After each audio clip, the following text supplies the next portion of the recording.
Yeah, it's vibes behind the verse with C. Welcome back, Soul Fam. We vibing on Vibes Behind the Art today. We have a special segment with the Inspirational One, and he's here to chat with us about his new book called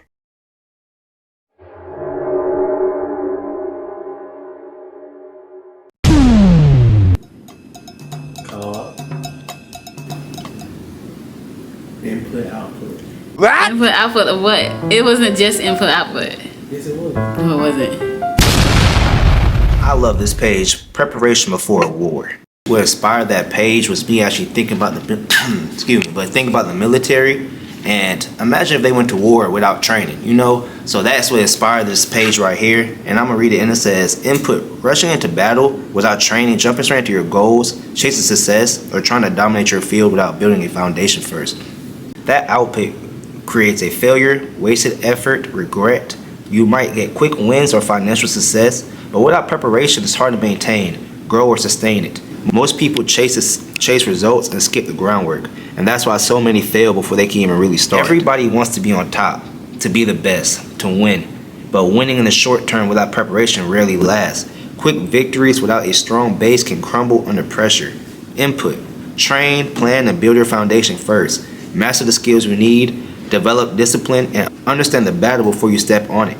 Output, you get confidence, control, discipline, victory, and when you prepare first, you move through challenges with focus instead of panic. You handle pressure with skills instead of luck.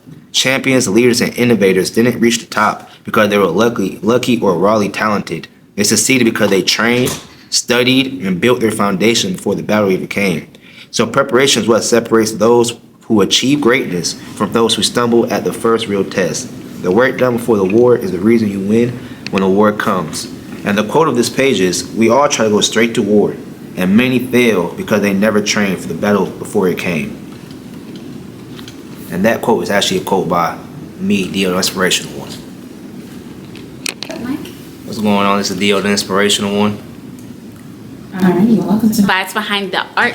For those who might be discovering you for the first time, who are you and what do you write about? So I'm D.I.O, the Inspirational One, and I got that name because I like to breathe life into others or speak life into others. And what I like to write about is inputs and outputs, how we could input better actions and have better actions coming out the output. Okay, awesome. So how would you describe your new book in one sentence? If I had to describe it in one sentence, I'll say perspective. It really brings perspective to not just myself writing it, but to others. Okay. What inspired you to write this particular book? So for me personally, my own personal experience of my life made me want to write this book. But what really guided me towards this specific book was God and my want for not only adults but for children to grow up with a better perspective on life and not becoming my age, which is 27, and still trying to figure out life. So if I give anybody a cheat code or a different perspective before they get too late in life, that's my goal. Okay, awesome. I like that. Can you tell us the title of your book one more time? So the title of my book is What You Put In is What You Get Out, A Guide to Better Thinking. Nice. Okay. And what would you say the core message or theme of your book?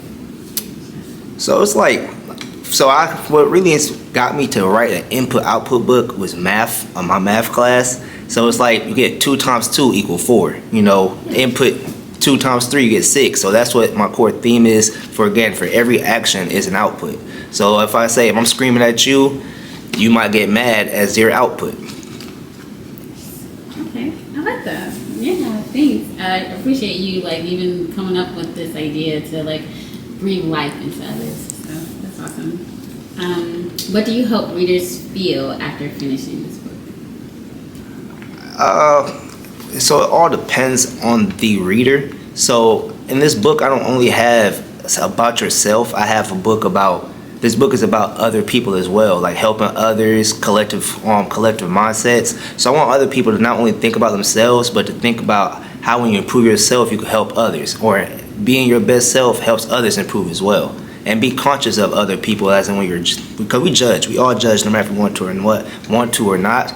But so I wrote this book so we can also see a positive judging instead of a negative judgment. Okay. And what makes you believe that everyone judges?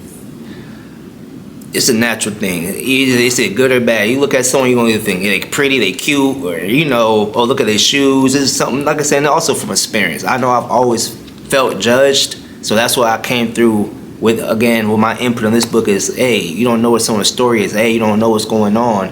So instead of judging someone in that aspect of how I felt being judged, we could think of it in a different way. Mm-hmm. Yeah. Okay. Would you say that there's a difference between observation and judgment? Yeah, I guess you could say that, but I guess you could say it's a difference, but not. It depends how you come off. You can observe something naturally. Like I said, I could observe what you're wearing, yeah, but it's the thought process behind that. A lot of times, from what I've noticed, a lot of people input their own, thoughts on the people, and a lot of us think of it as observation, but it's the feeling. It's really the feeling behind your observation, I'll say. Okay, and then okay, so I like that. Thanks for putting that in perspective for me, because I like to say observations over judgment, and I feel like you can't really make a solid observation without just observations come over time. Yeah. And judgment, I feel that is just it's not educated. It's not you're just projecting. Yep, really. I agree with you. Yeah. So that's cool. That's interesting. Thanks. No, I actually like what you just said right there. That's actually over my mind. If your observation is something that comes over time, and judging is something we do real quick. It's not a real observation of anything. Yeah, and it's so do you really have to place judgment on something? Yeah. You could just observe it. I'm just real curious though. I'm a curious person, so I don't know. But thanks. Thank you. I respect your perspective as well. Yeah. So, what emotions were you trying to capture most throughout the entire book? Was it healing, empowerment, transformation? I'll say healing. And that's because, again, life is one big perspective. That's something I've noticed, again, through my own experience, especially with myself. I used to be depressed all the time, and I used to wonder why. And I realized the moment I stopped waking up and saying, my life is bad. Why is this happening to me? Why is this happening? I changed my entire perspective. And that's what one of my goal missions of this book is to do for many people in this world, is to help his perspective. So, yes, it'll be healing. Definitely healing. Thank you. So I want to talk a little bit about the writing process. When did you start writing the book, and how long did the full process take? I'll say around August. I want to say, I think that's when my math class was at. It was in August. Oh, August of this year. Of this year, yeah. And to me, it was a long process, but I try not to rush it. So thankfully, it was only 47 inputs in the book. Or 46 inputs, my bad, in the book. So it didn't take as long if I would have did my original plan. But the process was timely. Like I said, I let God guide everything.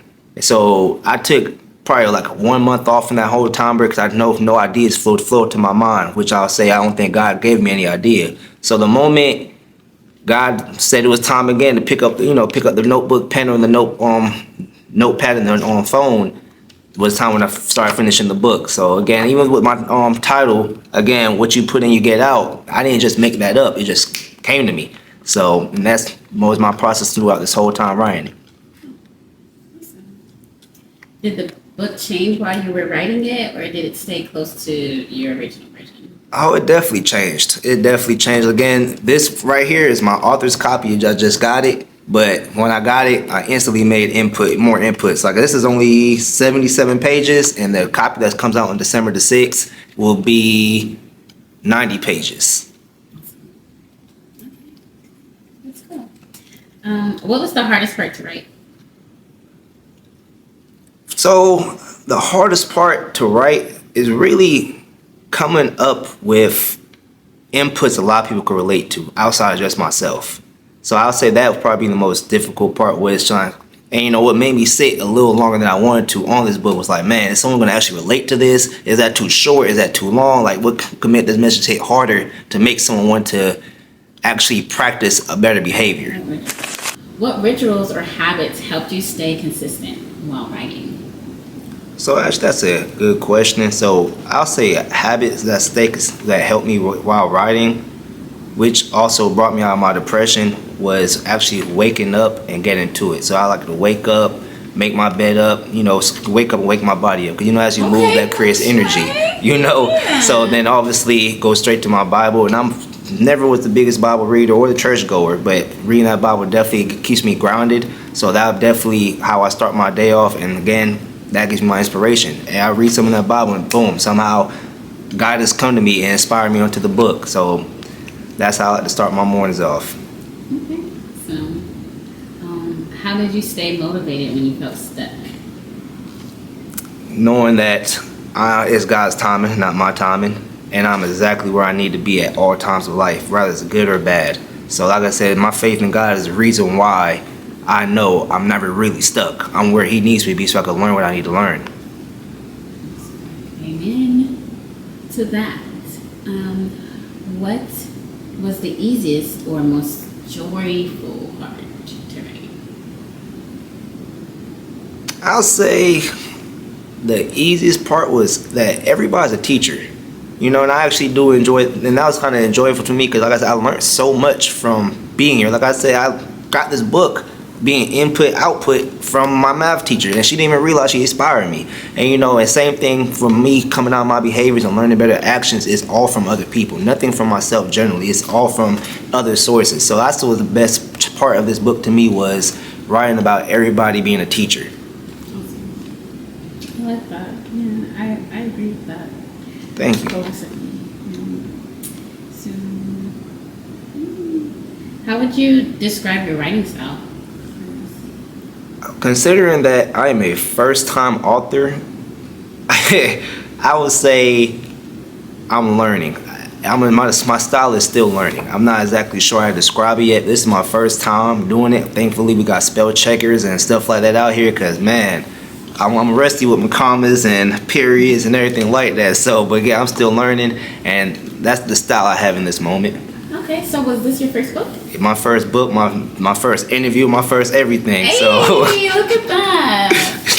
Oh, okay, I love that. Okay, well, kudos to you for just doing it. I thank you for having me on here and breaking me out of my uncomfortability stage. Yeah, well, I appreciate you, and I'm glad that I could assist with that. That's what it's about, right? Cool. So, what do you hope your book does for the world or your community? So, what I know the book is going to do is not only change minds, but change hearts. In this world, we live in such a corrupted world because so many people are corrupted. And no matter how much I change, the whole world will still be what it is unless we all as individuals change. So my whole mission for this book is to first get the adults awareness and to eventually have them be so impressed with this book to where they want their kids to read my next version that will come out sooner or later. And my prayer is that when the kids get a hold of the book, that when they become our age, they've been impacted so much that, again, they don't have to go through what we're going through and they're not corrupted. Because, again, the kids are the future. So that's my whole goal for this, is to eventually get the adults to be aware and then get their kids to read this book at a young age so they can learn and practice. Because that's what comes, the most important thing of this, you can know better, but you'll never do better. So the whole goal and mission of this is to get the kids to start practicing their behaviors as they're younger. So by the time they get to our age, they create a whole different impact and have a whole different problems than we have now. Well, thank you. I really appreciate for the energy you're putting out. You know, it's gonna come back to you too, like 10 times more. You know, I'm sure. How did it feel when the very first copy came to you, or however it was delivered? It definitely came to me in the mail, and it was a feeling. You know, it's so crazy when looking at the Amazon, looking at the tracker. I'm tracking it like, man, why every other package will give me a Tom, but this one will give me a Tom. You know, so I was very excited when it did come. And the most important part that made me feel good was the mother of my child's reaction to the book. She was more excited than me, and then reading it and seeing her reaction, like wow, like that was a feeling, and I really appreciate that energy. Do you like? Are you happy? Like you accomplished this? This is, you know, you finished it. You started something and you finished. And You know, more people are the reason why I'm understanding that. Okay, I'm looking at people's faces when they say you got a book. It's like, yeah, I got a book, and I realized it. Like again, the mother of my child had to ask me like, how many people do you know really got a book? And her and other people got me realizing like, dang, I probably did really accomplish something, you know. And that feeling is very fulfilling, and I'm thankful for the Most High for it all. I'm glad that you have that feeling. Amazing. Are you having a book signing? I'll be honest, I never actually thought about a book signing. Again, I'm new to this, and I'm still learning all the steps. Even publishing this book was like, thankfully we have AI to teach me how to do that part, because I have no idea how to do all this. Yeah, well, shout out to AI. Yeah, so I'm gonna have to ask it about book signing next, so I can see what the process is of getting that done. Yeah, maybe you could have it here. That sounds great. Yeah.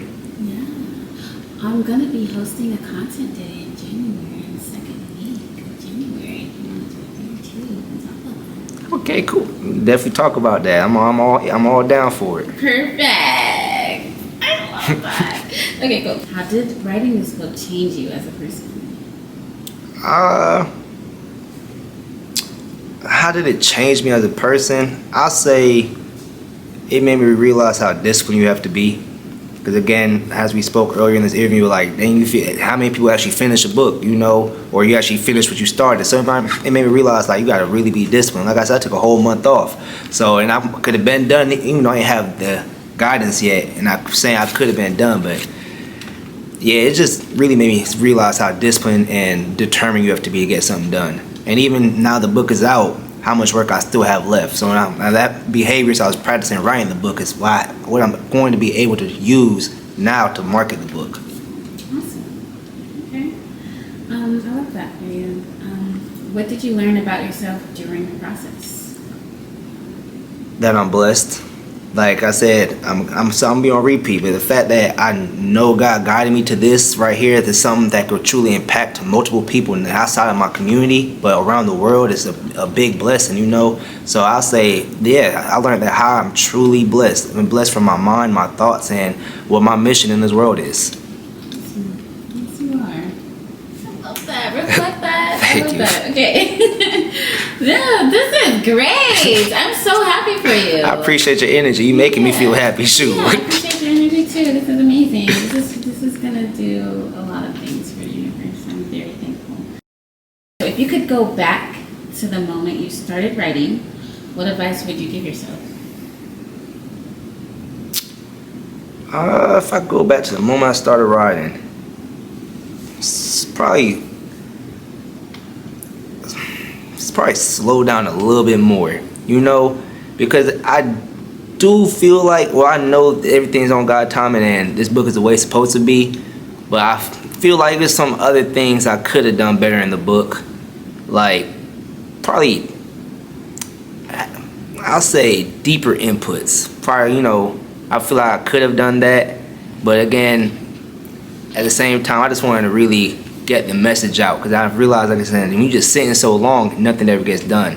So I just had to truly believe, like, you know what, it's God's timing. If it's gonna happen, it's gonna happen. So, but that's something if I could go back, I'll say, look, don't put a time frame on it. Don't do just be patient and do it, you know. But we're here now, and I'm thankful for being here now. Awesome. We're thankful to have you. If your book had a theme song, what would it be? Ooh, yeah, you know, that's actually a hard one. I suck with memory and I suck with lyrics, so I can't even tell you a song now if I had to tell you.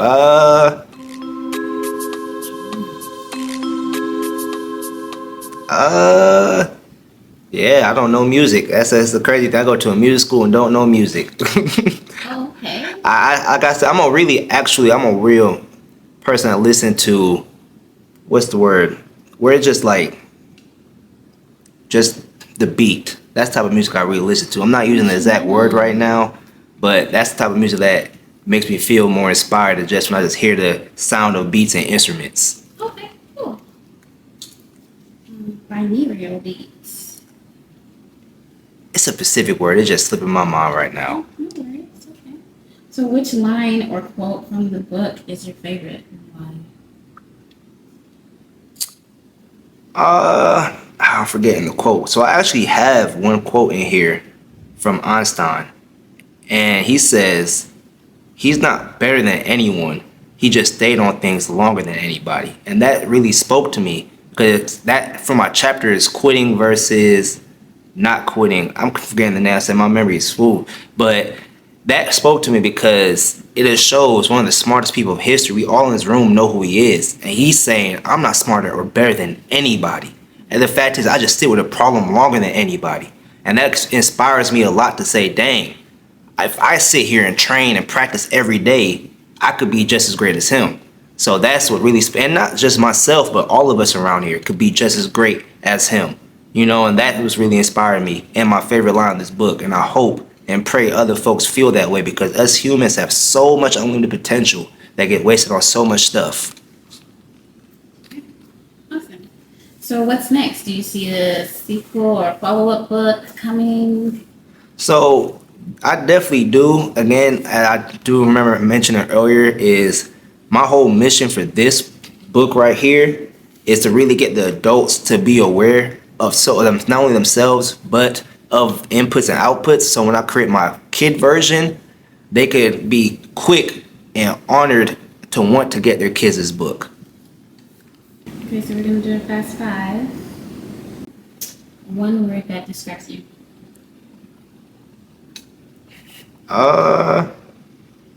One word that describes me, I would say inspirational. Okay. One word that describes your book. Ooh, I would have. We're gonna put one of them dashes in the middle of life changing. Oh. Make it one word. Okay. Does that make it one word? Okay.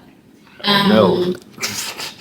Okay. Do you prefer to work like handle your business during the day or at night?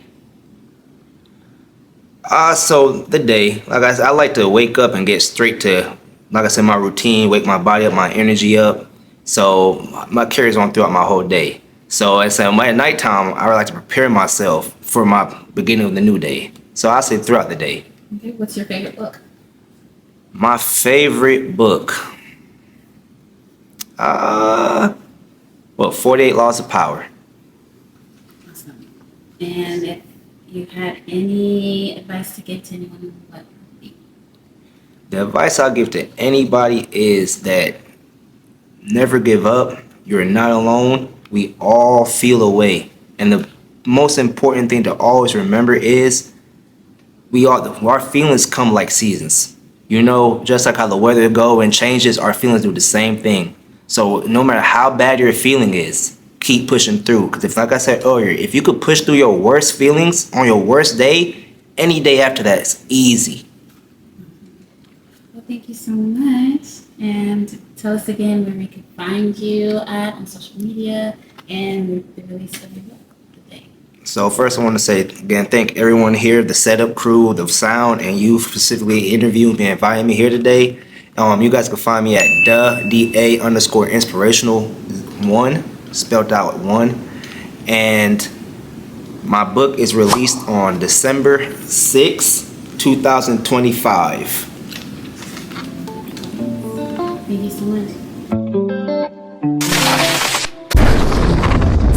Big love to the what the lover. Okay, got you. No, we're not gonna start over. I got you right now. Big love to the Inspirational One for vibing and aligning with us. I look like a robot. I'm sorry. I'm gonna go ahead and do that one more time. Big love to the Inspirational One for vibing and aligning with us. Y'all be sure to go get his book right now, okay? Go check it out. It's in below. It's in the links below, Just check him out. Thank you for being here. We love you. We love you. And until next time.